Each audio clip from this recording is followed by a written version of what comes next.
Hi again. Still feels weird to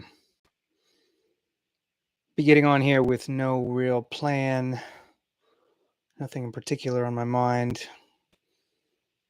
Um, it's easier to do it in a blog or a journal entry when you're typing and you can slow down and nobody sees you pause and ponder.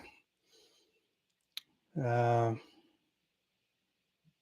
yeah, get used to doing like the audiobooks and so on, where I know almost exactly what I'm going to be doing or saying at any moment. But this gives me an opportunity, I guess, to be a little bit more human. Mm. It exposes more of your natural personality, and whether that's worth anybody's time to be watching or sharing in.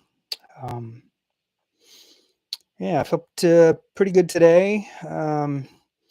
More like how I felt 2 days ago when I felt great, as opposed to yesterday when I felt merely good, somewhere in between. Ended up sleeping a lot. Uh, Again, got to sleep a little after it started to get light out because I had felt good enough yesterday to keep working and slept extra long, which is part of the reason I feel good now. The more sleep I get, the more of a positive reaction I get out of the chocolate and whichever of the kinds of caffeine I choose to go with, whether it's the hardcore coffee or the more mild stuff like yerba mate or the green tea. Today it was yerba mate. Buying that in loose bulk is much less expensive than getting tea bags. Um, Took another bike ride today, third bike ride again to the store like yesterday, and got some 3 boxes of tea, partly for my uncle because he's feeling a little tight, and I was using some of the tea, and he hasn't necessarily taken advantage of the Mi Fuda SU Fuda um, approach that I take. I was My stuff is, particularly the stuff I cook, is always open to him. I was kind of looking forward to, when I first moved in here, to having somebody who I could share my cooking with on a regular basis, because he seemed interested in that at first, but it didn't really pan out. It's very quickly he started sort of not eating when I cooked. So once again, I'm sort of back to cooking just for me, which makes me a little bit sad. Um, One of the reasons that I like the pizza night that I had the opportunity to do a couple months ago, or yeah, I guess it was night technically. For a second, I thought it was lunch, but hmm, yeah, took a brief break. Didn't immediately get to the stream here and the creative stuff, because my friend Karen goes to bed fairly early. She's going to bed right now, and we had 3 more episodes of the short-lived but excellent sitcom Better Off Ted from about 15 years ago. There's only 2 short seasons, maybe 13 episodes apiece. Finished the last 3 episodes of the final season tonight. Took about an hour, but yeah, it's better for me to start with something productive than something consumptive. But it was early enough, and good feeling that still got plenty of energy to work with. What else?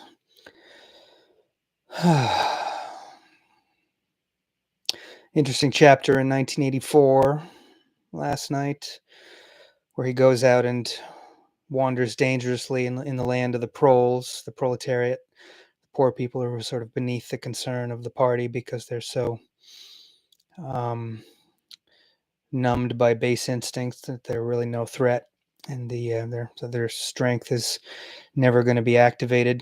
They'll be in a constant slumber. The line, "If there is hope, it lies with the proles," and I've seen some people criticize 1984 because he seemed to be saying that there was hope that the proles would eventually rise up, like all the masses in America, much more financially well off, the masses in America, than the proletariat in 1984, but still uh, much more, still benumbed, and difficult to unify and rise up, but in a different way because we're much more economically successful. It's more benumbed by plenty than benumbed by the exhausting, dirty grind of daily life with, you know, sour beer and exhaustion and gambling with them. But with us, it's internet and it just complete overabundance of cheap food. Less cheap now with inflation, but still cheap. And then, of course, all the media, the internet, movies, television, books, video games. So much more plenty than when I was young, back around 1984, the real 1984. Yeah. But I think when you really think about it, he wasn't really as hopeful about the proles rising up as you might get the impression. I think the word "if there is hope, it lies with the proles" is a very important word. I think the "if" is got much more of a negative feel to it than some people say. Um, yeah, and I feel somewhat the same way. And it's also, the proles these days. They're more analogous to the sort of poorly educated Trump supporters, and um, yeah, I guess they're rising up, but it's not really in a good way. Again, thinking of V for Vendetta in that line, government should people shouldn't be afraid of their governments. Governments should be afraid of their people. Yeah, but that makes the assumption that the people are moral and well educated, clear headed, rational, less emotional. But you can see the Republican Party now afraid of their people. But problem is their people are mugging hoopleheads, leading the frightened politicians in fascist directions. May have said that yesterday, but still a good point to bring up again.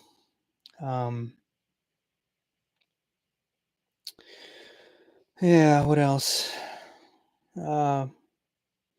Really enjoyed the audiobook stuff that I did yesterday. People of the Deer. I was right about it bringing out the best in my reading.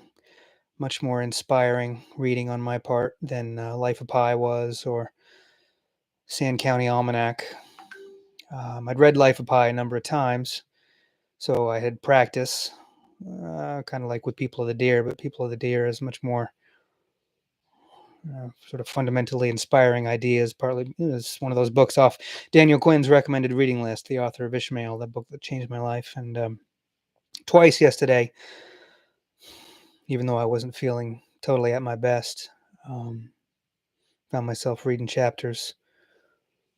And maybe now that I think about it, maybe I'm getting the time confused. Maybe it was 2 days ago that I read the first chapter where I was fighting off tears of sadness and reading about that story of the family of the people starving and freezing, and some of them decide to try to escape desperately to the west, and some of them stay and freeze to death, and two of the three children are the only ones left in the tent, and they just by some miracle are rescued by Franz, um, Mowat's half-breed friend.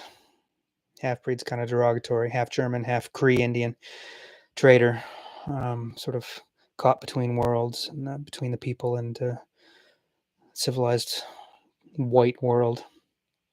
But and that's just the powerful story of those, the unimaginable fear and loneliness of being caught with your family, starvation and loneliness, dying in the middle of winters, cold, dark winters we can't imagine. You think winter's hard here, and watching, having to choose who's most important and who dies, and whether or not you succumb in order to stay alive or die, and choice to stay alive or die, and whether some kind of cannibalism of the family that's died might just barely keep you alive for one more year. The feeling of cultural collapse, and you're staying alive, but yeah, for what? So you can maybe find the dwindling herds of the deer during the summer and face one more winter of horror. Hmm. Yeah, anyway, I finished last night with another chapter where I felt myself fighting off tears of a kind, but it was in a good way. It was um, It'll be the funniest section of the book where Moet has a drawing. He meets the people for the first time, and his Franz, his friend, is translating to English their language. But he gets so involved. Franz gets so involved with the conversation of the people in the tent that he loses interest in translating, and Moet gets sort of pushed to the margins, even though he's the visitor, because the people are so interested in talking about the caribou and where they are. And so he ends up trying to distract himself by making a sketch on a sketch pad, and he draws a caribou, and then, without really thinking, he draws a pipe in its mouth, and the people love tobacco when they have the opportunity for it. They don't have no tobacco themselves. They have a pale imitation, some kind of plant, but it's, not nearly as good as tobacco. So they love getting tobacco from anybody from the civilized world. And so he puts a pipe in the mouth of this caribou, and then he gives the caribou a sort of a human, self-satisfied, leering grin. Doesn't think anything of it. And then one of the people looks over his shoulder and sees the drawing, and at first doesn't realize what he's looking at, and then realizes what it is. Never seen anything like it. Not only the drawing, but the idea of humanizing the caribou like that. And he just he bursts into laughter just so hard that it's like he's having a convulsion, like a bout of insanity. It doesn't even seem like laughter. And Moet is worried about him, so is Franz for a minute, and then finally realizes it's laughter. And everybody else, one by one, from the people, they look at the drawing and they burst into crazy laughter as well. And finally, that helps Moet see his drawing through new eyes, and he starts laughing at it too. And everybody just the laughter just the reading of it, because Moet's such a good writer. I started laughing too, and there's an old lady who looks at the drawing and she bursts into laughter as well, and she's laughed so hard she falls through the tent, tears the tent wall, and lands on the rocks. And it's only the arrival of food. So aware of food they are because of the starvation and what that does to you and your bones. Long-term near-death experience that really sticks with you, as opposed to, like I said during the reading, short-term life or death experience like a car crash, likely to only stick with you for a week or so. But if you have like cancer or something and last 6 months, that's the kind of life or death experience that sticks with you long enough to really rewire you. And so food, yeah, that long winters of starvation. And so it's no surprise that the only thing that could change their mood from that hysterical laughter was the arrival of food, partly because there was a guest, Moet. Hmm. Let's see.